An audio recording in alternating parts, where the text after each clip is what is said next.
কি রান্না করি, রোজের এই ভাবনা। তাই আজকে ভাবলাম দেখি পমফ্রেট মাছের তাওয়া ফ্রাই করলে কেমন হয়।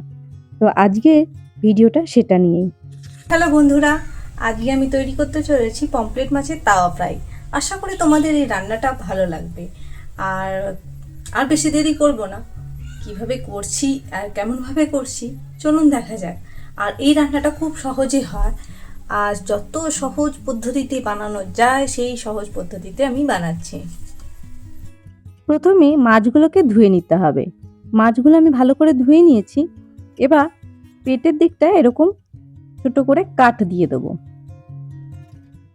দুটো কাট দিয়ে দিলাম। আপনারা দোকান থেকে বা দোকানদারকে বললেও যারা মাছ কাটে তারাও এরকম কাট দিয়ে দেয়। যদি না দেয় তাহলে এইভাবে দু সাইডটা কাট দিয়ে দিতে হবে। এইভাবে আমি প্রত্যেকটা মাছে কাট দিয়ে দিলাম। যখন আমি কোনো মশলা দেব তাহলে কি হবে, মশলাটা মাছের ভেতরে একদম ঢুকে থাকবে, যার ফলে মাছটা আরো জুসি হবে, খেতেও ভালো লাগবে। এবার নুন আর হলুদ দিয়ে মাছটাকে ভালো করে মাখিয়ে দেবো। অন্তত 10 মিনিট মাখিয়ে রেখে দিলেই চলবে। এতে নুনটাও মাছের ভেতরে ভালো করে ঢুকে যায়। মাখানো হয়ে গেছে, এবার আমি এটাকে রেখে দিলাম। এবার মশলা তৈরি করছি। আদা রসুন বাটা দিচ্ছি। এখানে আমি 3 থেকে 4 টিস্পুনের মতন দিয়ে দিলাম। এর সাথে দিয়ে দেব অল্প একটু হলুদ গুঁড়ো, সাথে কাশ্মীরি লঙ্কা গুঁড়ো, নুন, আর দিয়ে দিলাম 1 টেবিল স্পুনের মতো ময়দা দিয়ে দিলাম। আর অল্প একটু চালের গুঁড়িও দেবো। যদি চালের গুঁড়ি না থাকে ঠিক আছে, কোনো ব্যাপার নেই, না দিলেও চলবে। এবার ধনে গুঁড়ো আর জিরে গুঁড়ো। ধনে গুঁড়োর পরিমাণটা একটু বেশি দেব, জিরে গুঁড়োর পরিমাণটা কম দেব। আর দেবো গরম মশলা অল্প পরিমাণে, দিয়ে ভালো করে মাখিয়ে নিচ্ছি। এবার একটু পরিমাণ মতন জল দেব, দিয়ে ভালো করে গুলিয়ে নেব। একটা ঘন ব্যাটার তৈরি করে নেব। খুব যে বেশি পরিমাণে জল দিতে হবে তা কিন্তু নয়, একদম পরিমাণ মতন জল দিতে হবে। অল্প অল্প করে জল দিয়ে এরকম একটা ব্যাটার তৈরি করে নেব। এবার মাছের গায়ে লাগিয়ে দেব। ভালো করে মাছের গায়ে লাগিয়ে দিতে হবে, আর খাঁজগুলোর ভেতরে একটু ঢুকিয়ে দিতে হবে, যাতে মশলাটা ভেতরে ঢুকে থাকে আর কি। এইভাবে আমি লাগিয়ে নিচ্ছি। রান্নাটা খুব সহজ আর খুব ঝটপট তৈরি করা যায়। এবার তাওয়ার মধ্যে আমি এখানে রিফাইন্ড অয়েল দিলাম। তেলটা গরম যখন হয়ে যাবে তারপরেই এর মধ্যে মাছটা দিয়ে দেব।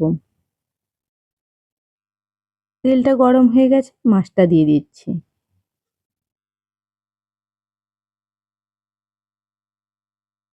আর ওপরে যে অল্প মশলাটা রয়েছে এজন্য আর একটু বেশি করে দিয়ে দিলাম। এবার একটা সাইড যখন ভাজা হয়ে যাবে তারপর অন্য সাইডটা ভেজে নেব। আর বেশ কিছুক্ষণ নেই এর মধ্যে রান্না। এই হলো রান্নাটা। প্রত্যেকটুকু গোলমরিচ দিয়ে দিলাম। এটা মাখার সময়, ব্যাটার তৈরি করার সময়ও দেওয়া যায়। তো এইভাবে মাছটা উল্টে নিচ্ছি। আমি এখানে চামচের সাহায্য নিচ্ছি, আবার তোমরা বন্ধুরা নিতেও পারো, নাও নিতে পারো, তবে নিলে ভালো হয় আর কি।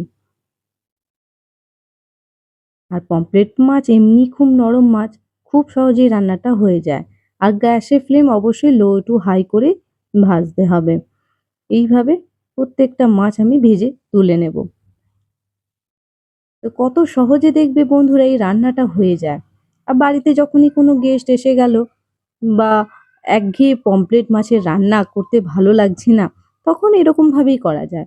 এটা বিকেলে স্ন্যাক্স হিসাবেও বেশ ভালোই চলে। এরকম বাইরে বেশ গার্ডেনে পার্টি হবে, আর এরকম বেশ পমফ্রেট মাছের একটা তাওয়া ফ্রাই হলে বেশ মন্দ হয় না, আসরটা ভালোই জমে যায়। অবশ্য যারা মাছ খেতে ভালোবাসো অবশ্যই তাদের জন্য।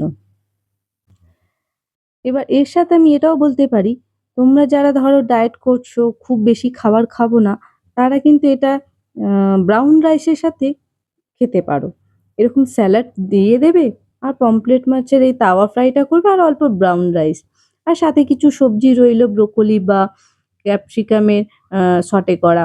তো দুর্দান্ত খেতে লাগে কিন্তু, কখনো করে খেয়ে দেখো। আর যারা আরেকটু স্পাইসি পছন্দ করো তারা এই পমফ্রেট মাছের ওপর লেবুটা একটু রসটা দিয়ে দিও, এর জন্যই লেবুটা রাখা আছে। তো এই হলো রান্না। তো কেমন লাগলো অবশ্যই জানিও, আর বাড়িতে অবশ্যই বানিও। এটা খেতে যা দুর্দান্ত হয়, কোনো কথা হবে না।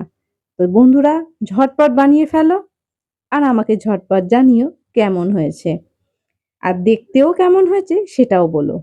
রেসিপি আপনাদের কেমন লেগেছে? ভালো লাগলেই অবশ্যই চ্যানেলটিকে শেয়ার করুন, সাবস্ক্রাইব করুন। আর নতুন সদস্য হলে অবশ্যই সাবস্ক্রাইব করতে বলবো, তার সাথে বেল আইকনটি ক্লিক করতে বলবো, কারণ যখনই আমি কোনো ভিডিও আপলোড করব নোটিফিকেশন আপনাদের কাছে সরাসরি পৌঁছে যাবে। আপনারা যারা আমার পাশে রয়েছে তাদের জন্য অসংখ্য ধন্যবাদ। এইভাবে আমার পাশে থাকুন, তাহলে দেখা হবে পরবর্তীকালে আবার কোনো নতুন রান্না নিয়ে। ততক্ষণের জন্য রাখছি, টাটা, বাই বাই, ভালো থাকবেন।